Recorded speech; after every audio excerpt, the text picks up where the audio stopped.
And this is my astrological forecast for July 2026.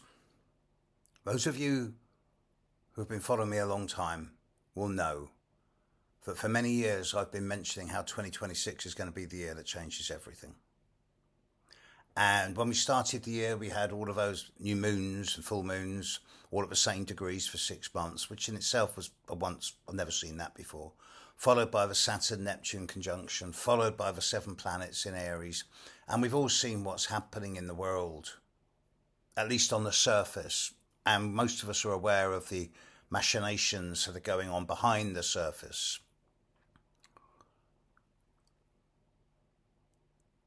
As we got into the year, so my understanding from an astrological perspective has evolved. I'm now looking back and seeing everything that's happening so far as like a set of waves or pressures on a dam that's really been intense. And just in June, the pressure has eased back. And so the dam wall has been able to relax. And as it's relaxed, so 1 or 2 little cracks have appeared. And now the pressure's coming back massively as we get into July 26. I'm on record as having said that by the time we get to the end of July 2026, 90% of the challenges of this year are going to be over from an astrological perspective. But, you know, here am I recording this at the end of June 2026, and it's like, okay, we're only 50-60% of the way through this year in terms of challenge. July is the time where everything coalesces, so let's look at what's going on.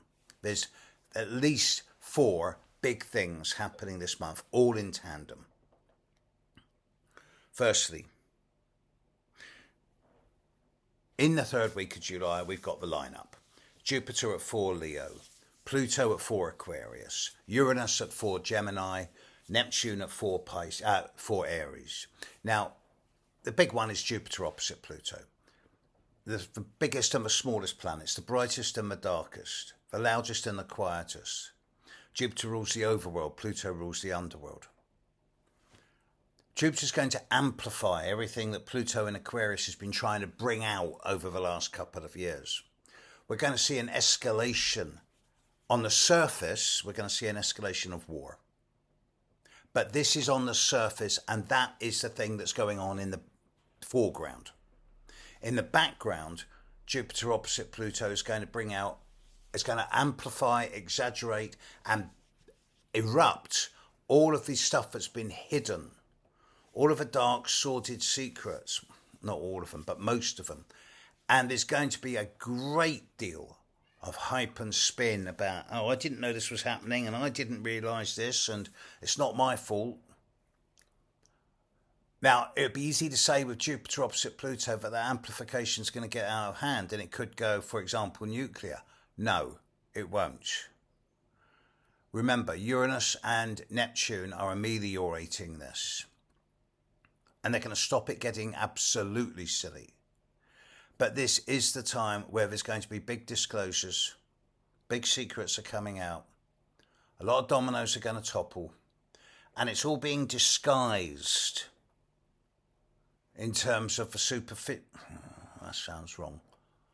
I can't say the superficiality of war because thousands and thousands and thousands of people are dying just to soothe and suit politicians' egos.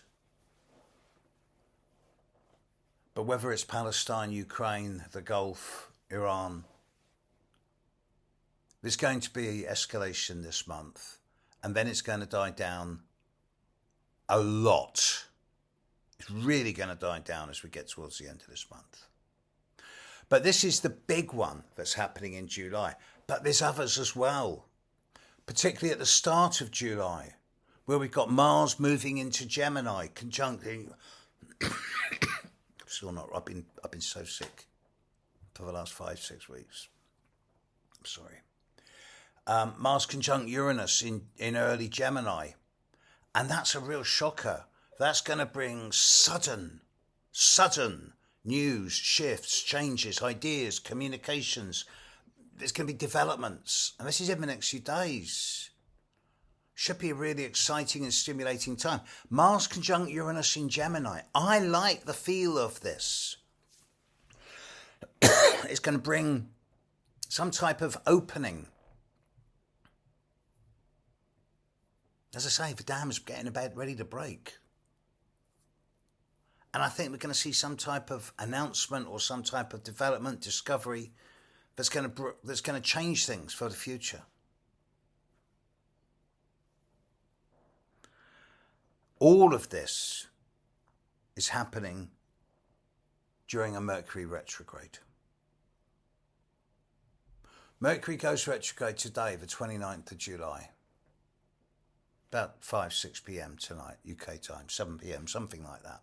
12 hours from now, 10 hours from now. So you can be absolutely sure that over the coming 3 or 4 weeks, there's going to be so many fine words, so many promises, so many big statements. And with Jupiter opposite Pluto and Mercury retrograde, there's going to be such a degree of hype and spin. So I address myself, to quote one of the heroes I don't have, Nicholas Culpeper, I address myself firstly to the profane, saying, duck. And then I address myself to the intelligentsia, by which I mean those that know their astrology, or at least study it, or at least are interested in it. Because the position of the planets and stars in the sky and the angles they make with each other, they don't lie. Now they impel, they don't compel, they don't say what will happen. But they say what can happen, and they certainly describe what is happening. And it would be very, very easy to get caught up in the drama. And not just the drama, the crises, because believe me, a lot of people are going to want crises in this next month. They're going to go, this is it, this is it, this is the big moment, it's all going down. Please like, please follow me. Yeah, maybe. Don't let what is merely a drama turn into a crisis. Otherwise, you will end up being the one who's got to sort out everyone else's problems. And then when it all goes wrong, guess who they're going to blame? Whereas if you're intelligent, you'll be going, no, look, this is your stuff. I'm not going to do it for you. I'll help you, but I'm not going to do it for you. That way, you stay detached and you keep a degree of impartiality about you. Good start. Because it's Mercury retrograde, there is no clarity. There'll be a lot of headless chickens. So we're not going to start making sense of what's coming up this month until Mercury stops going retrograde, which will be somewhere around the 23rd. But even then, that's not the end of it. On the 29th of this month, of July, there's a full moon at 6 degrees of Aquarius, exactly opposite Jupiter and strongly conjunct Pluto. That to me is the final sting in the tail of all of the BS that we've had in the last 6 months around the escalation of warfare. And the dominoes are going to tumble.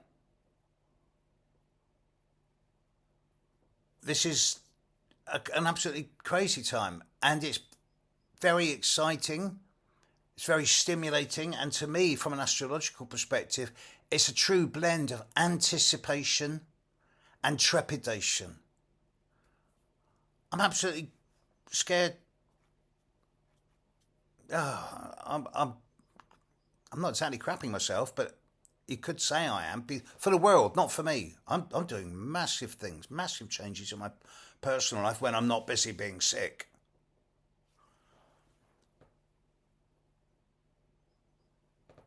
But at the same time, there's a great deal of hope here because the old systems are creaking under their own weight of self-importance. There's a groundswell which is achieving tsunami proportions of people going, this is no longer relevant to who we are becoming. There's a consciousness revolution happening at street level where people are going, you just don't matter anymore. I don't believe you anymore. I don't need you anymore to tell me what I should be doing or what I should be thinking. This is a velvet revolution, not a violent one. It's a revolution of consciousness where people are becoming stronger in their own personal accountability, in their own conscience, their own ethics, their own morals, and they're capable of making decisions for themselves based on their intelligence. No longer fodder, no longer sheep. The difference between human beings and humans being is becoming starker, and the numbers of humans being is escalating rapidly as more and more people are opening their eyes. And this is the month which will be the nail in the coffin for the dinosaur culture. And yes, it may take time. Of course it will take time. But we will look back in times to come and go, yeah, July 2026, that was the changing point. So it's going to happen, and it's going to happen probably spontaneously in different places in the world at a similar time. So there's nothing planned. There's no organisation here. There's no groups of people going to stand up and do a revolution. This is something that's going to come out of the Gestalt. It's going to happen autonomously, independently.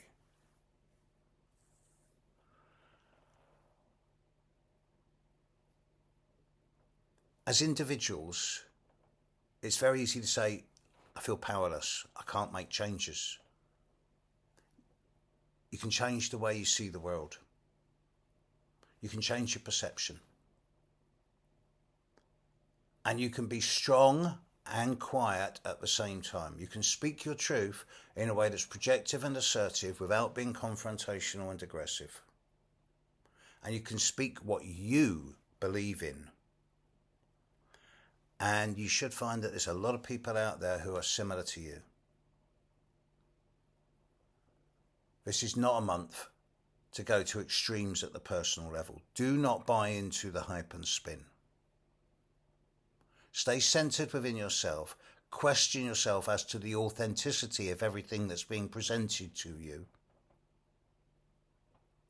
Do you believe it? Is it real? Or is it a front?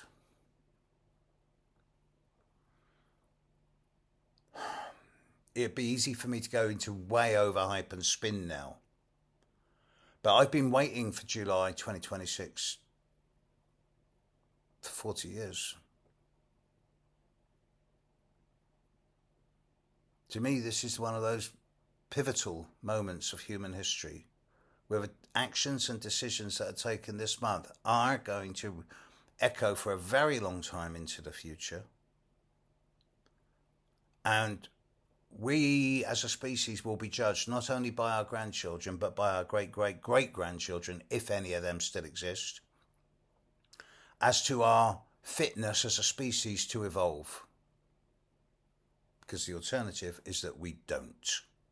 And then that's an extinction event. It is that big. This is the month where just by our little actions on our own, the way we stand up for our own beliefs and our own ethics, this is where the change comes in. This is one of those 100th monkey situations. So just be honest with yourself. That's all. Easy to say when the planets up there are giving us so much challenge.